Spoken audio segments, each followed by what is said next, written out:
Toda la vida pensó que Esaú tenía la primogenitura, porque eso era lo lógico. La única que sabía que la primogenitura no era de Esaú, sino de Jacob, fue Rebeca.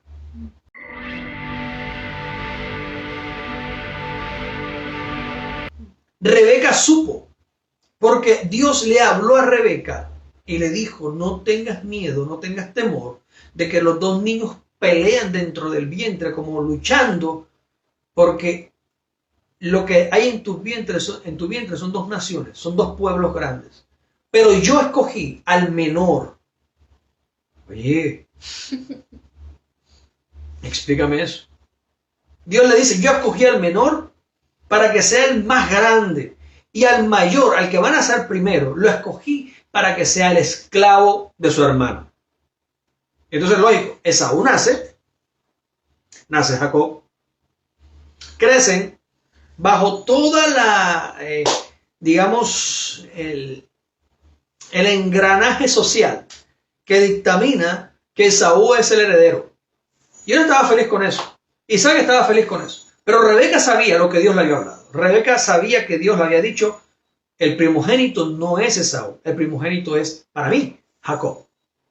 Pero lógicamente todo el mundo tiene una conciencia distinta y entonces sucede lo que sucede. Usted conoce la historia. Esaú viene con hambre y Jacob le dice, dame tu primogenitura. La gente piensa que el día que Esaú le dice, toma la primogenitura que no la quiero y dame la comida y yo me la como, la gente piensa que eso fue lo que le valió a él perderla.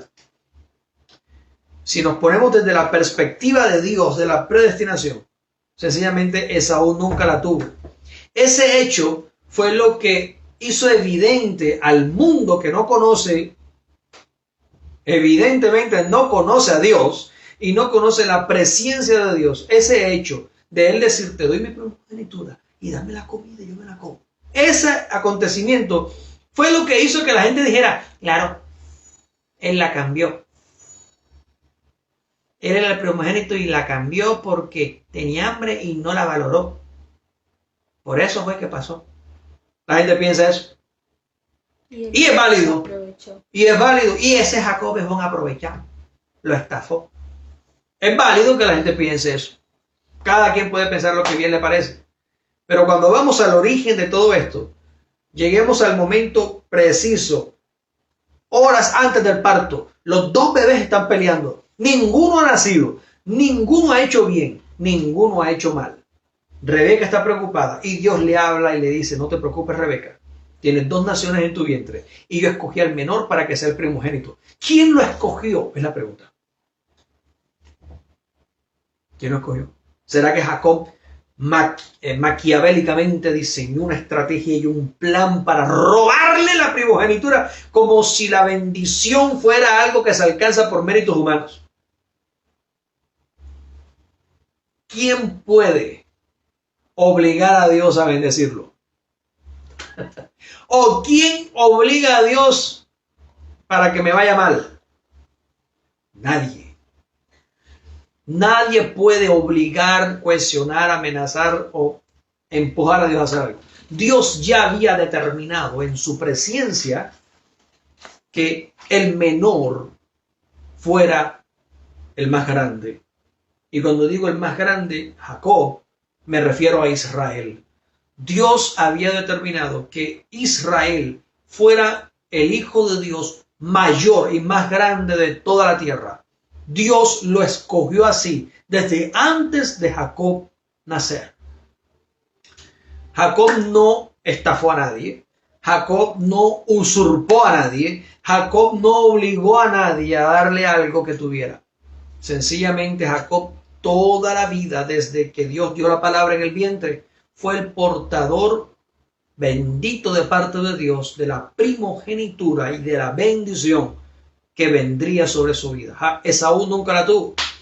Lo que pasó en la vida de ellos, reitero, y ojalá usted no se pierda el próximo programa porque seguiremos hablando de la predestinación.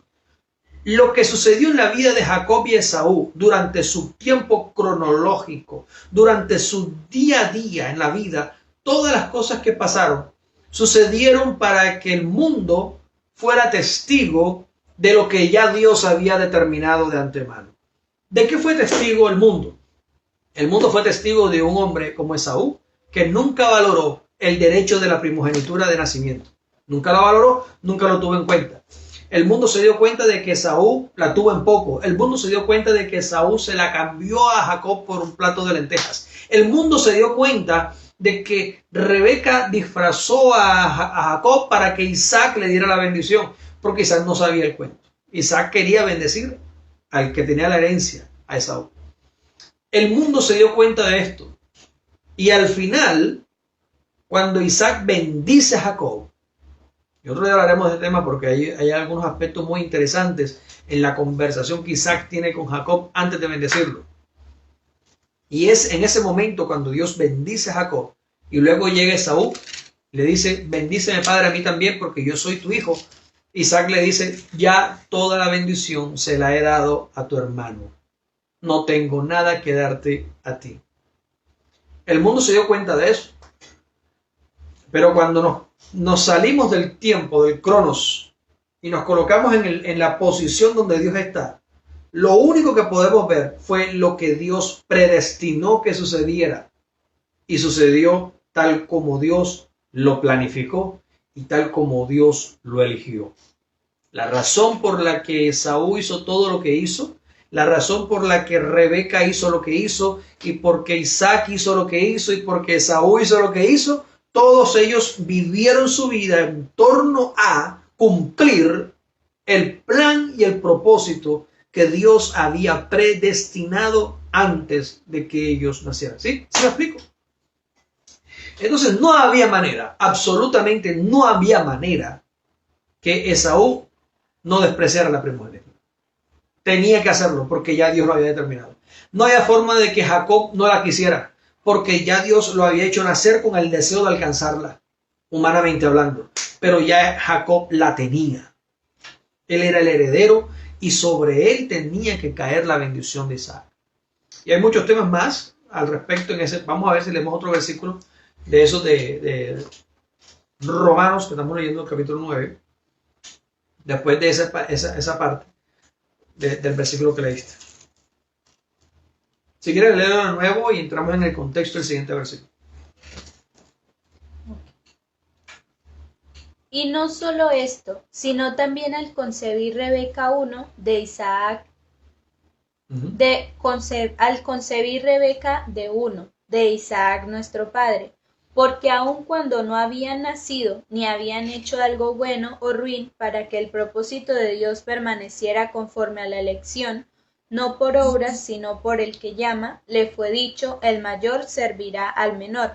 Como está escrito, a Jacob amé y a Esaú aborrecí. ¿Continúa? Sí.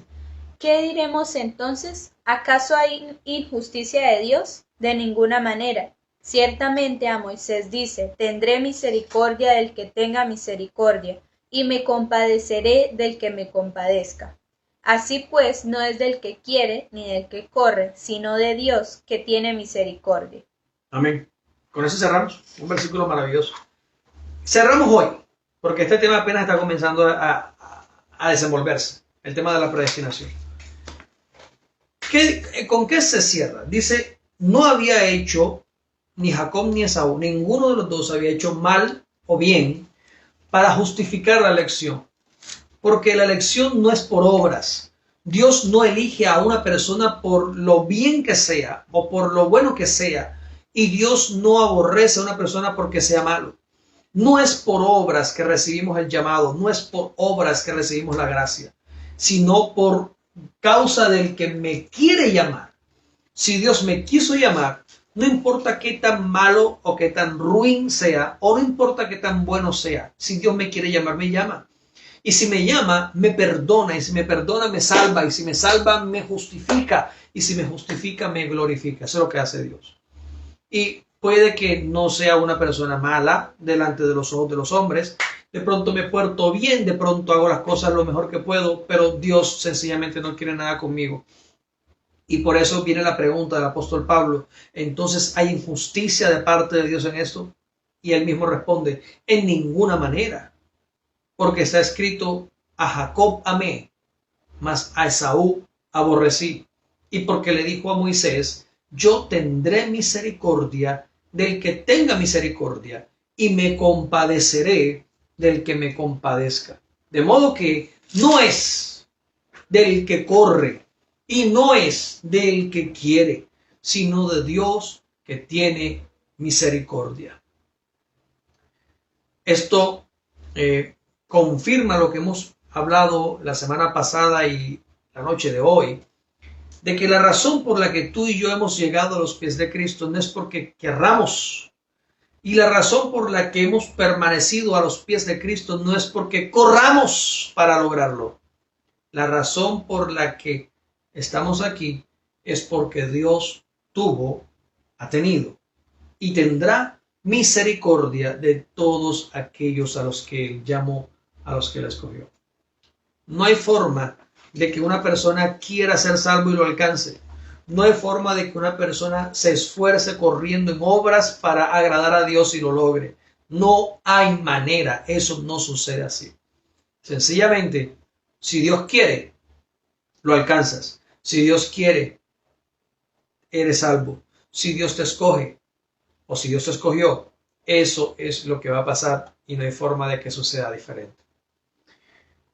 Veremos más adelante, de pronto ya se nos acabó el tiempo hoy, veremos más adelante cómo de la misma forma en la que no es por obras para alcanzar la gracia inefable y la misericordia salvadora del Señor, de la misma forma no hay manera que yo pueda huir o escapar de la predestinación que Dios ya fijó sobre mi vida. Es decir, si Dios tuvo misericordia de mí y Dios se compadeció de mí, no hay nada que a mí se me ocurra o que quiera hacer para evitar que Dios se apiade de mí y tenga misericordia de mí y se compadezca de mí. Sencillamente, si Dios nos escogió para esto, debemos darle gracias al Señor y debemos darle gloria a su nombre, porque nos salvó antes de nosotros nacer, sin haber hecho bien y sin haber hecho mal. Dios nos escogió en su infinito amor y misericordia, simplemente porque quiso hacerlo y porque lo quiso, escribió nuestros nombres en el libro de la vida. ¿Hay injusticia en eso? En lo absoluto. No hay injusticia. Y veremos el por qué la próxima semana.